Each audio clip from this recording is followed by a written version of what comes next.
Welcome back friends in the science marathon class for JK police constable. तो आज हम एक सिंगल वीडियो के अंदर कंप्लीट साइंस को देखने वाले हैं, तो वीडियो में एंड तक जरूर बने रहिए।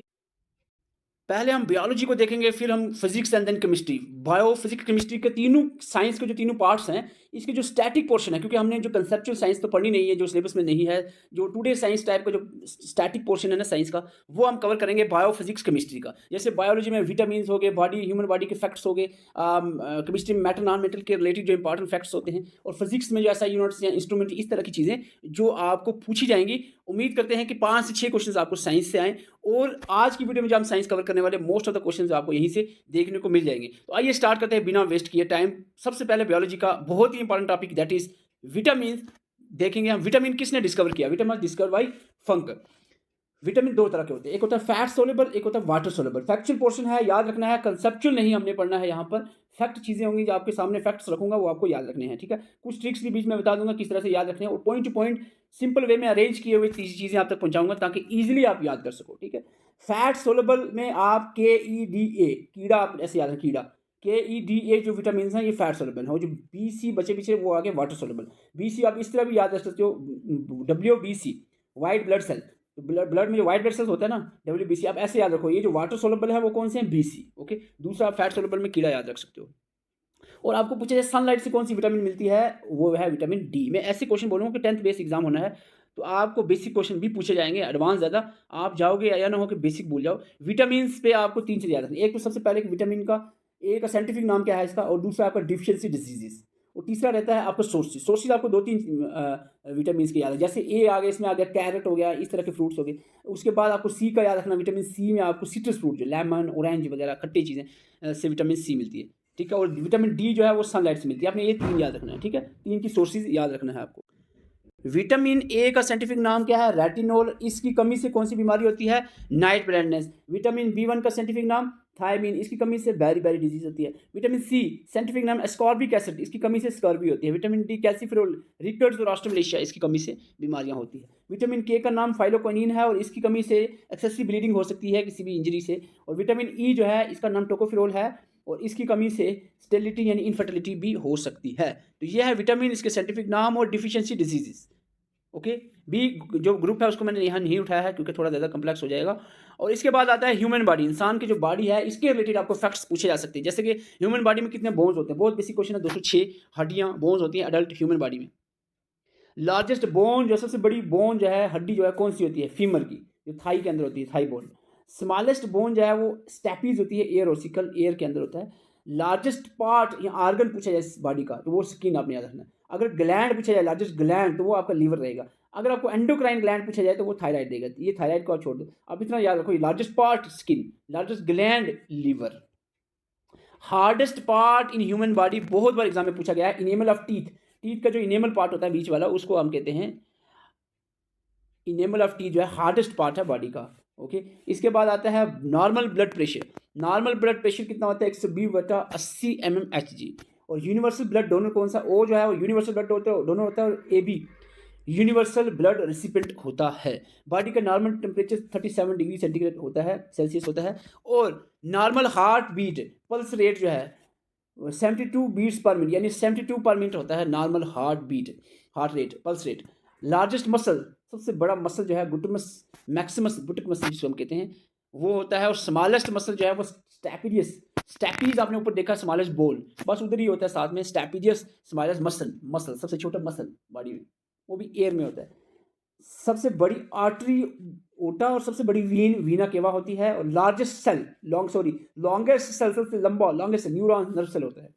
मिनिमम डिस्टेंस प्रॉपर विजन के लिए जो चाहिए होता है, दैट इज 75 सेंटीमीटर। ये कुछ इंपॉर्टेंट फैक्ट्स थे जो आपको याद रखने हैं, और इस पे आपको क्वेश्चन बहुत बार पूछा जाता है, fathers of different subjects. Genetics के फादर आपको पूछा जा सकता है कि कौन सा किससे रिलेटेड है। Genetics, GJ Mendel, Gregor John Mendel, Gregor John Mendel genetics के फादर।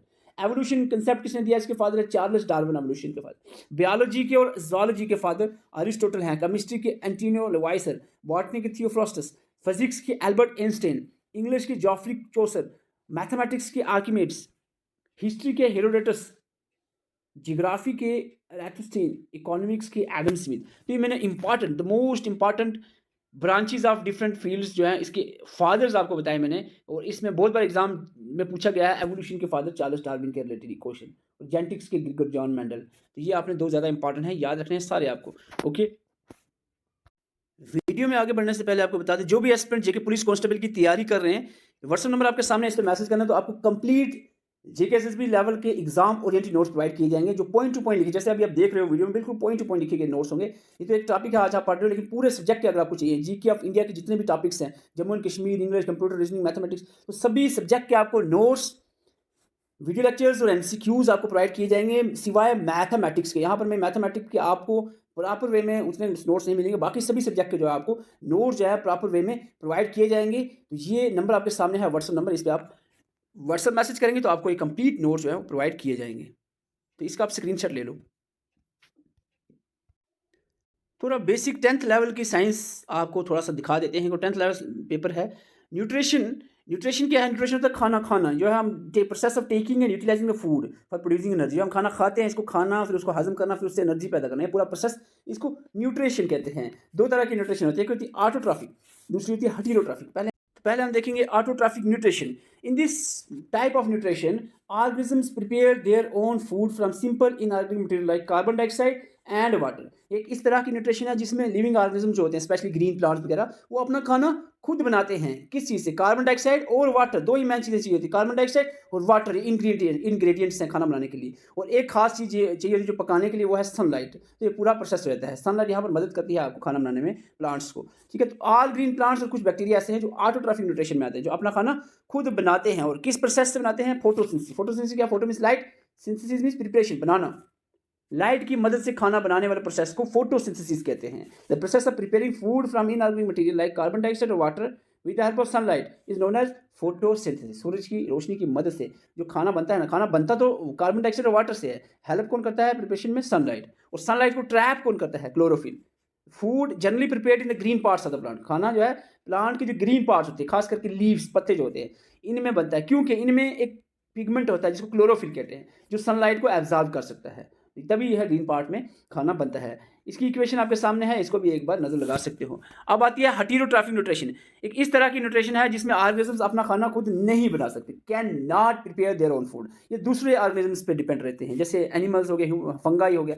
हम ह्यूमन एनिमल्स में आते हैं, सोशल एनिमल। तो हम क्या करते हैं? खाना खुद नहीं बना सकते। बनाने का मतलब कुकिंग नहीं है, जो रॉ मटेरियल है, जैसे कि अब कोई सब्जी ले लो, आटा है, चावल है, तो ये हम थोड़ा बनाते हैं, ये तो वो लगता है ज़मीन में, प्लांट्स ही पैदा करते हैं। ठीक, तो हम जो है उसको कुक करते हैं, वो अलग बात है। फिर यहाँ पर नेचुरल बात है, तो हम क्या करते हैं? हम जो है खाना खाते हैं, बनाते नहीं। तो खाना खाते हैं, वो भी हेटेरोट्रॉफ ऑर्गेनिज्म क्या करते हैं? खाना खाते हैं, प्रिपेयर नहीं कर सकते।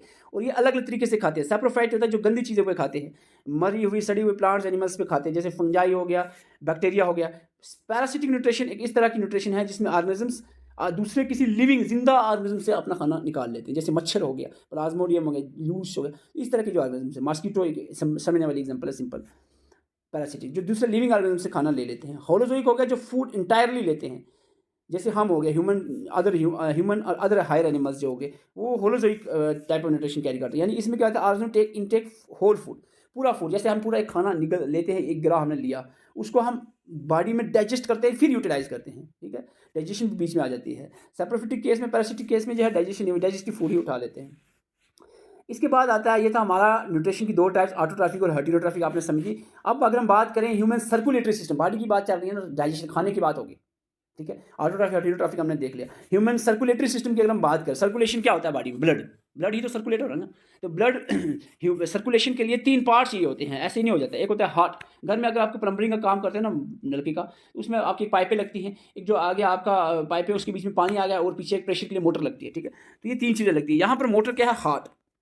ब्लड क्या है? वो जो आप पानी है, जैसे हमारे घर में पानी होता है। और ब्लड वेसल्स क्या है? जो पाइप है। ठीक, तो ये हमारा बॉडी का प्लम्बिंग सिस्टम है। ये नेचर ने बनाया है, आपके जो भी आप जिसको भी मानते हो, अल्लाह भगवान जिसको मानते हो, तो उसने बनाया है ये हार्ट, ब्लड और ब्लड वेसल्स। ये बड़ा ही सिस्टमैटिक वे में प्रोसेस चलता है। हार्ट का काम होता है ब्लड को पंप करना। हार्ट के 4 चैम्बर्स होते हैं, जिसको 2 ऑरिकल्स कहते हैं, 2 वेंट्रिकल्स कहते हैं। ऊपर वाले 2 चैम्बर जो होते हैं ऑरिकल्स होते हैं, नीचे वाले 2 चैम्बर उसको वेंट्रिकल्स कहते हैं। हार्ट क्या है? एक मस्कुलर पंपिंग ऑर्गन है जो ब्लड को पंप करता है। कहाँ पर है? Middle of thoracic. थोरैसिक में चेस्ट कैविटी के मिडिल में है, लेफ्ट में नहीं है, मिडिल में। थोड़ा सा टिल्ट हुआ है लेफ्ट लंग की तरफ, मुड़ा हुआ है थोड़ा सा, उसकी जो कोन है। तो ऐसा नहीं है अब हार्ट जो है लेफ्ट साइड पे मोस्टली लोग कहते हैं, ऐसा कुछ नहीं। हार्ट जो है चेस्ट की मिडल में है, थोड़ा-सा उसकी जो कोन है वो लेफ्ट की तरफ झुकी हुई है। तो इसका मतलब बिल्कुल भी नहीं है कि लेफ्ट साइड में होता है हार्ट।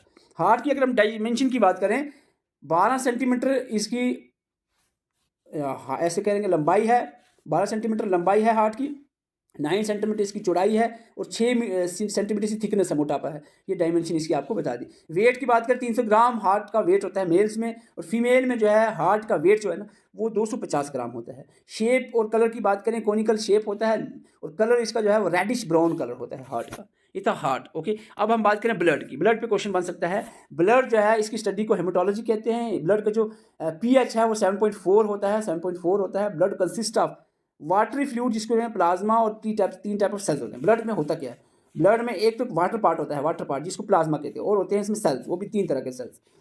वो 3 तरह के सेल्स कौन से हुए, एक होते हैं रेड ब्लड सेल्स आरबीसी, दूसरा होते हैं व्हाइट ब्लड सेल्स का, और तीसरा होता है ब्लड प्लेटलेट्स। सेल्स भी कह सकते हो, कार्कल्स भी कह सकते हो। आरबीसी का साइंटिफिक नाम अराइथ्रोसाइट्स है और इसका काम होता है गैसियस को ट्रांसपोर्ट करना। जो हमारी बॉडी में 2 गैसेस ट्रांसपोर्ट हो रही है, oxygen and carbon dioxide. Blood heart lungs से ऑक्सीजन को लेता है, हार्ट तक पहुंचाता है, हार्ट उसको पंप करता है, पूरी बॉडी में ऑक्सीजन पहुंचती है। ठीक है, ब्लड पूरी बॉडी में ऑक्सीजन को लेकर जाता है। रेड ब्लड सेल्स, तो बॉडी में ऑक्सीजन यूज होती है ऑक्सीडेशन प्रोसेस के लिए, यानी रेस्पिरेशन के लिए, खाने से एनर्जी को पैदा करने के लिए, और बाद में carbon dioxide as a byproduct produce हो जाती है। और कार्बन डाइऑक्साइड जरूरत नहीं होती बॉडी में, इसलिए ब्लड जो है कार्बन डाइऑक्साइड बॉडी से कलेक्ट करके सीधा हार्ट को देता है, और हार्ट उसको फिर उल्टा पंप करता है सीधा कहाँ, लंग्स की तरफ, और हमारे नाक या मुंह से बाहर निकल जाती है कार्बन डाइऑक्साइड। ओके, तो ऐसा नहीं हमने जो सांस लिया ऑक्सीजन अंदर चलेगी, वही बाहर आ जाएगी, वही नहीं, वो अंदर चली जाएगी ऑक्सीजन, और उसका जो आगे से आ रही है कार्बन डाइऑक्साइड, साइकिल पूरी चल रही है, कार्बन डाइऑक्साइड जो बॉडी में प्रोड्यूस होकर आ रही है वो बाहर जाएगी। ठीक है, कुछ अदर गैसेज जो हम साथ में लेते हैं वो उसी वक्त बाहर आ जाती है लंग्स से। वाइट ब्लड सेल जो है वो इम्यून सिस्टम में हेल्प करता है, प्रोटेक्शन में हेल्प करता है, डिफेंस में हेल्प करता है, जो कि जर्म्स हमारी बॉडी में बैक्टीरिया वायरस वगैरह घुस जाते हैं उसको मारने में हेल्प करता है। तो ये वाइट ब्लड सेल का काम होता है, ल्यूकोसाइट्स को साइंटिफिकली कहते हैं। प्लेटलेट्स का काम होता है ब्लड क्लॉटिंग करना, यानी ब्लड जो ब्लीडिंग्स है उसको कहीं ना कहीं स्टॉप करना, कोई कट वगैरह लग जाए वहाँ पर ये प्लेटलेट्स पहुंच जाते हैं। तो प्लेटलेट्स को है ब्लीडिंग को रोकना होता है, क्लाट्स, ब्लड के क्लाट्स बना देना, जमा देना ब्लड को। ब्लड वेसल्स 3 तरह के होते हैं, आर्टरीज सबसे बड़े, उसके बाद वीन्स एंड कैपिलरीज। आर्टरीज का क्या काम होता है, ब्लड से हार्ट से ब्लड को बॉडी की तरफ लेकर जाना। वीन्स होता है बॉडी से कलेक्ट करके हार्ट में गिराना ब्लड को, और कैपिलरीज जो होती है ना वो छोटी छोटी डिफरेंट बॉडी में फैली होती है, डिफरेंट पार्ट्स, वहाँ से कलेक्ट करके वीन को पकड़ाती हैं ब्लड लेकर। ठीक है, तो ये हमने आर्टरीज, वीन्स और कैपिलरीज। ट्रांसपोर्ट सिस्टम, प्लांट में हम थोड़ी सी एक वर्ड याद कर लेना, क्योंकि यहाँ पर क्वेश्चन बनता है। प्लांट्स के अंदर 2 ऐसे टिश्यू होते हैं जो ट्रांसपोर्ट में हेल्प करते हैं, एक होता है जाइलम, दूसरा होता है फिलोम। जाइलम का काम होता है वाटर और मिनरल को ट्रांसपोर्ट करना प्लांट के अंदर, वाटर मिनरल को। रूट से वाटर को ऑब्जर्व करता है, सीधा ऊपर की तरफ से यूनिट डायरेक्शन फ्लो करता है वाटर जाइलम के थ्रू। और फिलोम जो है ये ट्रांसलोकेट करता है फूड को, जो फोटोसिंथेसिस के थ्रू फूड जो है लीव्स में पैदा होते हैं ना, इसको अदर पार्ट्स ऑफ प्लांट तक पहुंचाने का काम फिलोम का होता है। Phloem food, xylem water. Okay, excretion in human body में एक्सक्रीशन, खा तो लिया आपने, न्यूट्रिशन हमने देखा, अब निकालना भी तो है, निकालने के लिए एक्सक्रीशन होता है। खाली फीसिस का निकालना या स्टूल का निकालना ही वो नहीं है, यहाँ पर जो केमिकल सब्सटेंसेस हैं वो भी निकालने की बात यहाँ चलेगी, जैसे यूरिन वगैरह।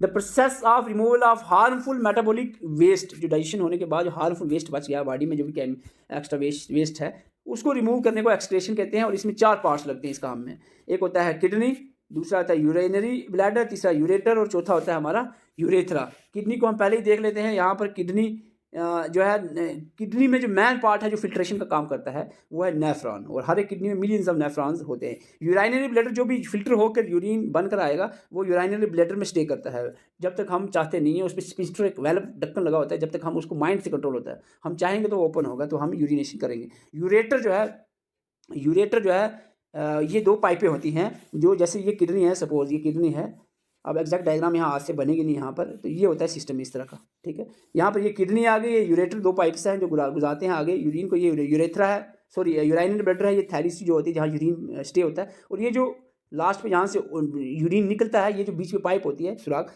उसको यूरेथ्रा कहते हैं। क्लियर? अब थोड़ा सा हम बोर नहीं होना, थोड़ा सा हम फिजिक्स केमिस्ट्री पे भी आएंगे। एक नज़र आप मोटी मोटी लगा लो इकोसिस्टम पे।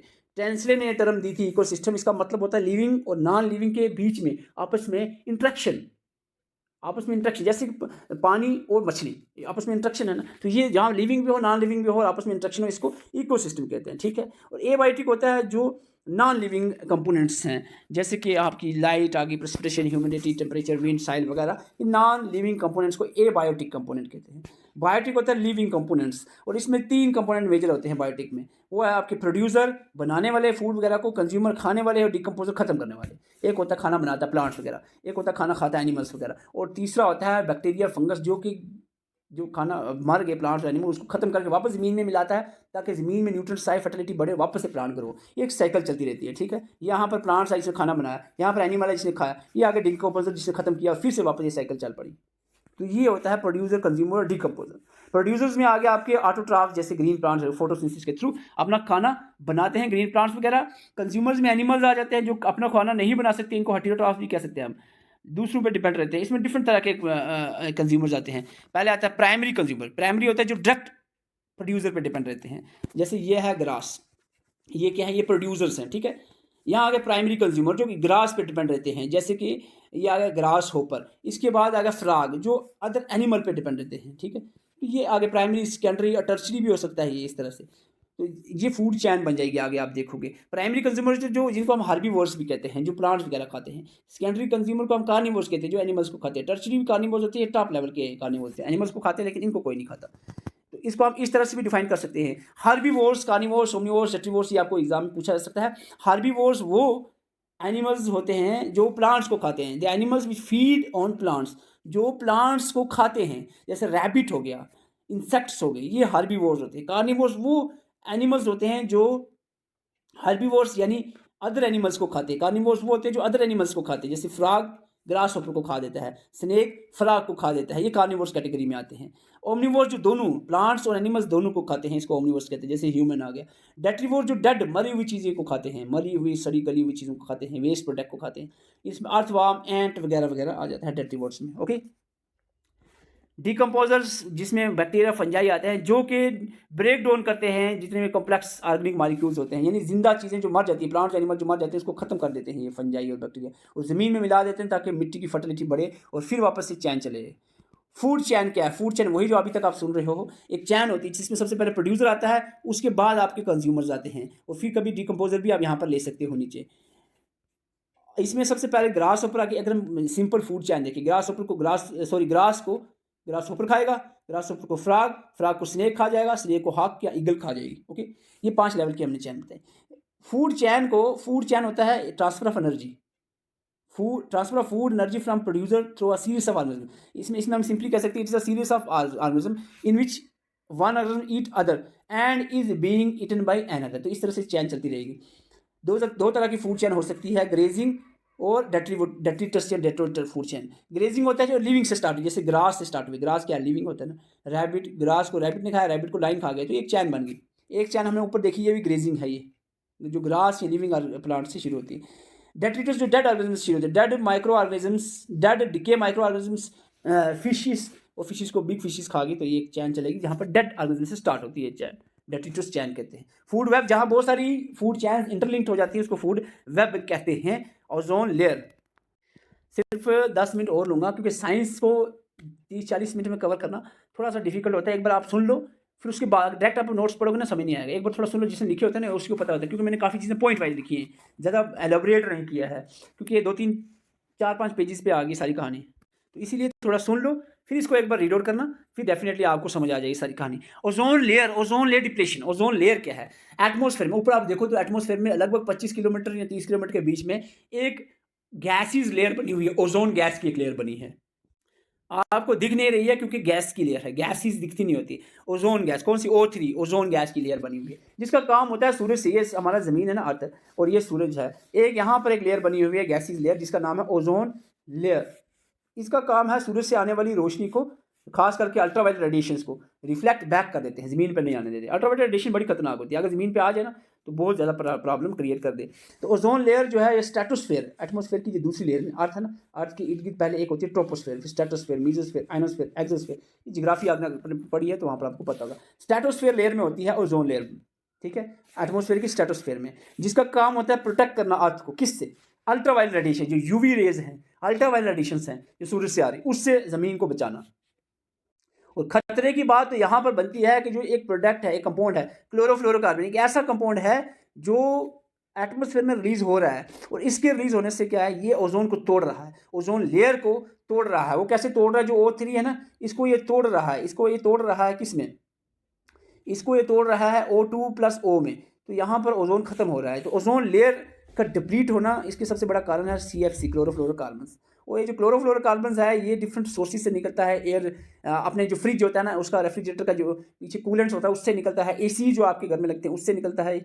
और जो अगर आपकी जो सीट की कार्स हैं उसको बर्निंग करने से भी ये क्लोरोफ्लोरोकार्बन कंपाउंड निकलता है, रिलीज होता है। तो ये आपने साथ में याद रखना है। ओके, डॉप्सन यूनिट जो है इससे मेजर किया जाता है थिकनेस जो ओजोन की है, ओजोन लेयर की, सॉरी ओजोन लेयर जो एटमॉस्फेयर में है ना, इसकी थिकनेस को मेजर करने के लिए डॉप्सन यूनिट का इस्तेमाल किया जाता है। बायोडिग्रेडेबल, नॉन बायोडिग्रेडेबल वेस्ट क्या है, बायो होता है लिविंग, डिग्रेड होता है खत्म करना, लिविंग ऑर्गेनिज्म यानी माइक्रो ऑर्गेनिज्म जो होते हैं उसकी मदद से जो वेस्ट है उसको खत्म कर देना, तो इसको कहते हैं बायोडिग्रेडेबल वेस्ट। सब्सटेंसेस या ऐसी चीज़ें जो ब्रेकन डाउन खत्म हो सकती हैं बायोलॉजिकल एक्शन या प्रोसेस से, उसको बायोडिग्रेडेबल। जैसे आपने एक छिलका एप्पल का, जैसे अपना बनाना का छिलका डाल दिया कहीं ज़मीन मिट्टी में, या कोई सब्जी का टुकड़ा डाल दिया, कोई एप्पल खा के थोड़ा सा फेंक दिया, वो 10-15 दिन के बाद, 5-6 दिन के बाद खत्म हो जाएगा। इस तरह के वेस्ट को ऑर्गेनिक वेस्ट को बायोडिग्रेडेबल कहते हैं। इसमें जो लिविंग ऑर्गेनिज्म, माइक्रो ऑर्गेनिज्म खत्म कर देते हैं वेस्ट को।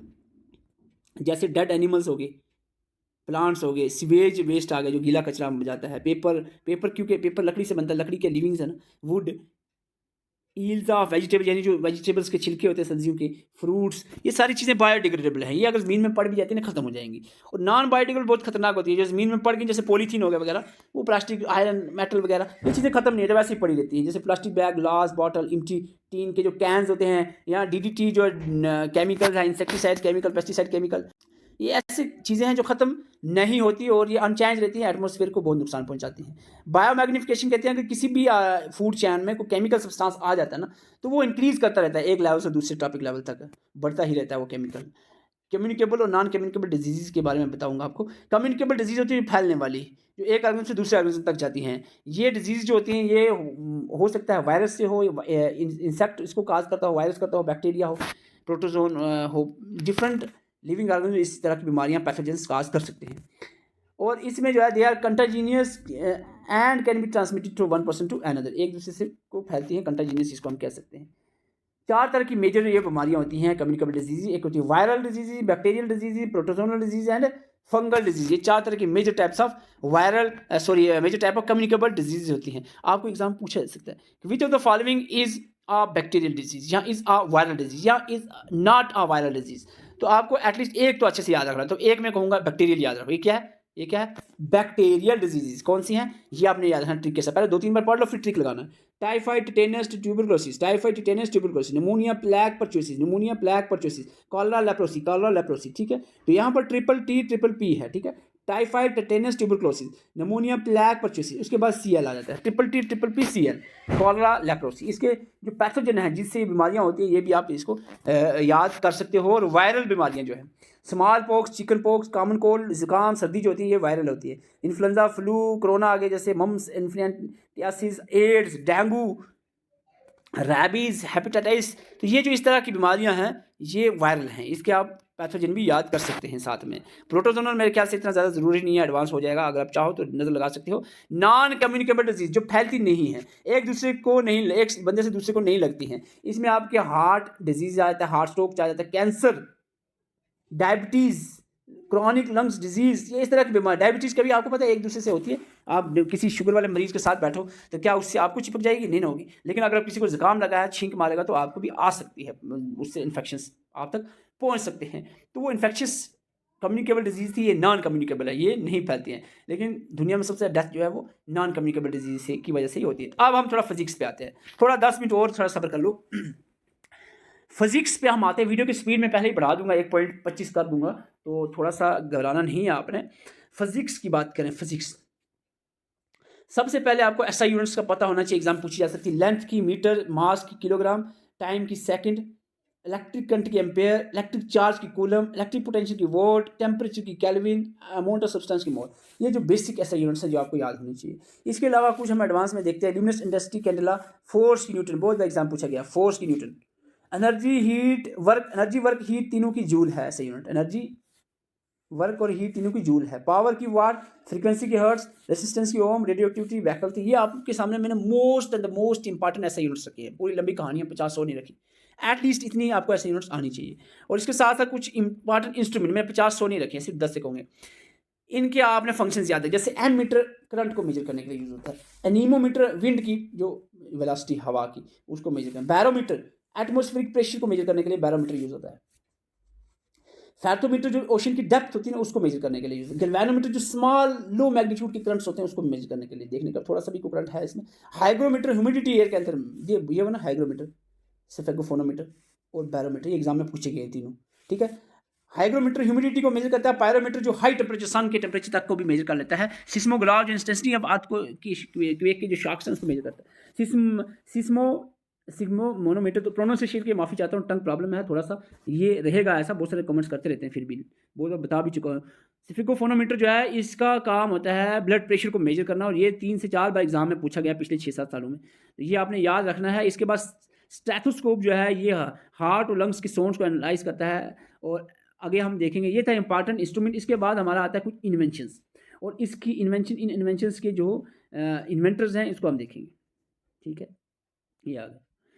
अब ये इन्वेंशंस हैं और इन्वेंटर्स हैं। एसी किसने इन्वेंट किया? विलियम कैरियर ने। इलेक्ट्रिसिटी के फादर कौन है? Benjamin Franklin.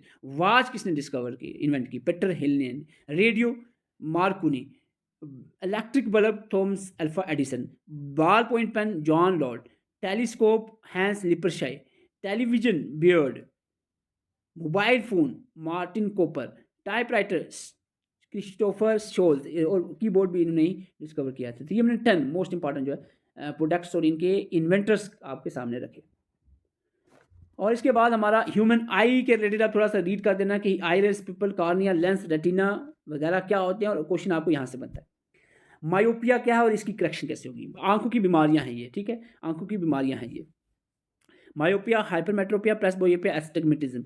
मायोपिया होता है जिसको शॉर्ट साइटेडनेस कहते हैं। टिडनेस नेस होता है देख सकना, यस। लेस होता है नो, नेस होता है यस, सपोज समझने के लिए। शॉर्ट साइटेडनेस का मतलब पास का अच्छे से देखना, इसका मतलब क्या हुआ? दूर का अच्छे से ना देखना। मायोपिया को क्या मतलब हुआ कि जो फार ऑब्जेक्ट्स है, दूर के चीज़ें हैं, वो क्लियरली नहीं दिखती, दूर की चीज़ें मायोपिया में।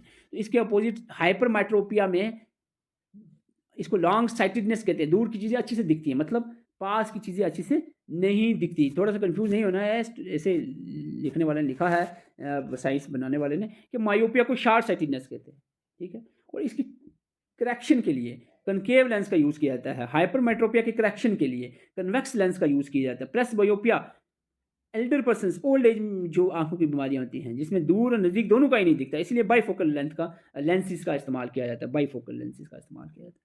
एस्टैग्मेटिज्म होता है जिसमें कॉमन इम्परफेक्शन हो जाता है, आई का जो कर्वेचर है ना उसमें इम्परफेक्शन हो जाता है। और ये जो विद एस्टैग्मेटिज्म द फ्रंट सरफेस जो आई की होती है, आई लेंस की inside the I is curved हो जाती है डिफरेंटली इन वन डायरेक्शन, जिसको करेक्ट किया जाता है सिलेंड्रिकल लेंस का यूज़ करके, ओके। और पांचवी और आखिरी जो बीमारी है आईज की वो है cataract. The image can not seen distinctly because the eye lens become milky और क्लोडी से आंखों के ऊपर चीज़ें आ जाती हैं ऐसे क्लोडी सा। तो इसका जो है सर्जरी के अलावा कोई इलाज नहीं है कैटरैक्ट का। तो बाकी आपने देख लिया myopia convex lens, sorry myopia optic आप इसकी बना लेना खुद concave, hypermetropia convex, presbyopia bifocal length, और एस्टिग्मेटिज्म को करेक्शन सिलेंडर लेंस से की जाती है, ठीक है। देखो प्रेसबायोपिया क्योंकि फार और नज़दीक दोनों का नहीं दिखता, तो बाई का मतलब दो होता है, बाईफोकल लेंथ, ये याद रहेगा। कन्फ्यूजन आपको यहाँ पर रहती है, मायोपिया में कनकेव और हाइपोमेट्रोपिया में कन्वेक्स, ये आपने याद रखना है। और इसके बाद जो है आगे बढ़ेंगे हम कुछ और चीज़ें, जैसे कि टोटल इंटरनल रिफ्लेक्शन, जैसे स्पार्कलिंग ऑफ डायमंड जो चमक रहा है वो टोटल इंटरनल रिफ्लेक्शन फिनोमेना की वजह से, मिरेज आ गया, लूमिंग आ गया, shining of air bubble in the water आ गया, ऑप्टिकल फाइबर्स, ये सब एग्जांपल्स हैं टोटल इंटरनल रिफ्लेक्शन की। ऐसा यूनिट जो पावर ऑफ लेंस की, पावर ऑफ लेंस की ऐसा यूनिट, पावर ऑफ लेंस किसने मेजर किए थे? Dioptre power of lens. Twinkling of star किसकी वजह से होता है? स्टार की आप देख रहे हो ट्विंकलिंग हो रहा है स्टार का रात को, तो ये रिफ्लेक्शन की वजह से होता है, रिफ्लेक्शन फिनोमेना यहाँ लगता है। तो 10 मिनट और ले लें आपके केमिस्ट्री पे, अगर घबराए नहीं हो आप। चलो 5 मिनट लेंगे केमिस्ट्री पे, फैक्चुअल पोर्शन जो साइंस का केमिस्ट्री का है वो हम एक नज़र लगा लेते हैं। वीडियो पॉज करके आप रेस्ट कर सकते हो 1 मिनट, फिर हम आगे बढ़ेंगे। तो केमिस्ट्री में सबसे पहले हम देखेंगे मेटल और नॉन मेटल की कुछ इंपॉर्टेंट फैक्ट्स। सबसे पहला जो मेटल इंसान के द्वारा यूज़ किया गया वो कौन सा था? कॉपर सबसे पहले यूज़ हुआ है। Most abundant metal in earth crust, earth की जो अपर लेयर है, इंटरनल अर्थ का इंटीरियर की बात नहीं कर रहे हैं, जो अर्थ की क्रस्ट है, अपर लेयर है, इसमें सबसे ज़्यादा एल्युमिनियम पाया जाता है, मेटल मेटल, ठीक है। अगर सिंपली एलिमेंट कहें तो आंसर लगा ऑक्सीजन आएगा। Most abundant metal in the human body के अंदर सबसे ज़्यादा मेटल कौन सा होता है? आयरन भी होता है, कैल्शियम भी होता है, और भी मेटल्स होते हैं। सबसे ज़्यादा मेटल जो होता है वो कैल्शियम होता है। बोन्स वगैरह में आप देखते हो कैल्शियम पाया जाता है। Best conductor of electricity, silver जो है is the best conductor of electricity. और सबसे ज़्यादा मेलेबल मेटल जिसको यानी पतली सी पतली शीट्स में भी कन्वर्ट किया जा सकता है वो है आपका गोल्ड, मोस्ट मेलेबल मेटल। और मेटल जो है फिलामेंट बल्ब में यूज़ किया गया। बल्ब में जो तार से दिखती ना, अब तो एलईडी आ गया सारी जगह। जो बल्ब पहले थे ना उसमें जो तार दिखती थी वो टंगस्टन की बनी थी, क्योंकि इसका बहुत ज़्यादा हाईएस्ट मेल्टिंग पॉइंट होता है टंगस्टन का, इसलिए बल्ब के अंदर जो फिलामेंट्स से टंगस्टन से बनते थे। Metal which is liquid at room temperature, बहुत इंपॉर्टेंट क्वेश्चन है दोनों ये वाले। मेटल जो लिक्विड होता है रूम टेम्परेचर पे, ओनली मेटल जो लिक्विड है फॉर्म में भी होता है वो है मर्करी। नॉन मेटल जो लिक्विड होता है रूम टेम्परेचर, ब्रोमीन। अलाय जो कॉइल होती है ना, हीटर्स की कॉइल, उसको बनाने के लिए जो अलाय का यूज़ किया जाता है वो है निक्रोम, ठीक है। निक्रोम की वायर आप देखते हो ना, अलाय जो लगी होती है आपकी कॉइल हीटर वगैरह में। Metal found in haemoglobin of blood, blood की हीमोग्लोबिन में कौन सा मेटल होगा? आयरन तो होगा, और क्या होगा? क्लोरोफिल में मैग्नीशियम होता है।